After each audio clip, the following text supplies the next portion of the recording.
বৈষম্য বিরোধী ছাত্র আন্দোলনের সময় রাজপথে ভূমিকার জন্য বেশ কিছু শিক্ষার্থী সোশ্যাল মিডিয়ায় ভাইরাল হয়েছেন। তাদের মধ্যে অন্যতম হচ্ছেন ফারজানা সিথি। স্লোগানে স্লোগানে মাঠ কাঁপানো সিথি পানবাঘিনী কন্যার তকমাও আন্দোলনের সময় পুলিশ কর্মকর্তাদের ভূমিকা নিয়ে প্রশ্ন তুলেছিলেন। সেই ভিডিও সোশ্যাল মিডিয়ায় ছড়িয়ে পড়ে। হাসিনা সরকার পতনের পর সেনা কর্মকর্তার সঙ্গে তর্কে জড়িয়েও ফের আলোচনায় আসেন সিথি। এখন তিনি বিনোদন জগতের বাসিন্দা হিসেবে নিজেকে পরিচিত করছেন। বর্তমানে প্রতিবাদী রূপ থেকে একটু শান্ত হওয়ার চেষ্টা করছেন সিথি। তবে তিনি নাকি বিয়ের পর একদমই ঠান্ডা ও লক্ষ্মী মেয়ে হয়ে যাবেন। সম্প্রতি দেশের একটি বেসরকারি টেলিভিশন চ্যানেলে দেওয়া সাক্ষাৎকারে নিজের প্রেম বিয়ে নিয়ে অনেক অজানা কথা বলেছেন তিনি। সাক্ষাৎকারে রিলেশন স্ট্যাটাস জানতে চাইলে সিথি জানান, তিনি ভালোবাসেন। সিথির কথায়, আমি ভালোবাসতে খুব ভালোবাসি, কিন্তু এ মুহূর্তে কোনো প্রেমে নাই।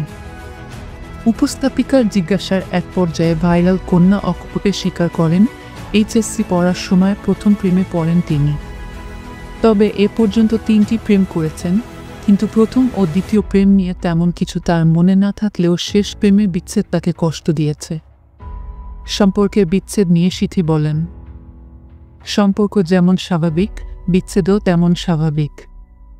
যখন মনে হবে আপনার সাথে মানুষটা ও তার সঙ্গে জিনিসপত্রগুলো ঠিকঠাক ওয়ার্ক করছে না, বিষক্রিয়া সৃষ্টি না করে, কষ্ট না করে বিদায় দেওয়া ভালো। এরপর প্রাক্তন আফসোস করে কিনা সে প্রসঙ্গে জিজ্ঞেস করা হলে সিথি বলেন, না, আমার প্রাক্তন আমাকে নিয়ে খুশি এবং প্রাউড। আমাকে ফোন কল করে স্বাধীনতার শুভেচ্ছা দিয়েছিল আগস্টের 5 তারিখে। তিনি জানান, 3 জনের মধ্যে শেষ 2 জনই নাকি তাকে ফোন করে শুভেচ্ছা জানিয়েছেন।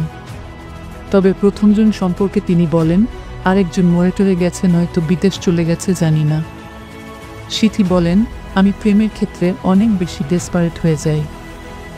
তুমি আমাকে যুদ্ধক্ষেত্রে নিয়ে যাও, আমি যুদ্ধ করে শেষ করতে পারবো, কিন্তু কেউ ভালোবেসে যুদ্ধ করতে এলে বিষ দিয়ে দিলেও আমি খেয়ে নিব। সিথির সঙ্গে আবারও কেউ প্রেম করতে চাইলে তার যোগ্যতা কি হবে এমন প্রশ্নে তিনি বলেন, ওই যে just take my emotional responsibilities, এইটুকু থাকলেই হবে, আমার আর কিচ্ছু লাগবে না। বিয়ের পরিকল্পনা প্রসঙ্গে ফারজানা সিথি বলেন, 5 বছরের মধ্যেও নাই। আমি তো খুব হোমসিক মানুষ। আমার বাবা বলেন, আমি যে এত চঞ্চল, বিয়ের পর আমি নাকি ঠান্ডা এবং লক্ষ্মী মেয়ে হয়ে যাব। সবশেষে সিথি বলেন, ভালোবাসা পাওয়ার জন্য নয়, হারিয়ে ফেলার জন্য আমি অনেক কেঁদেছি। তবে চাইনি সেটা আবার ফিরে আসুক।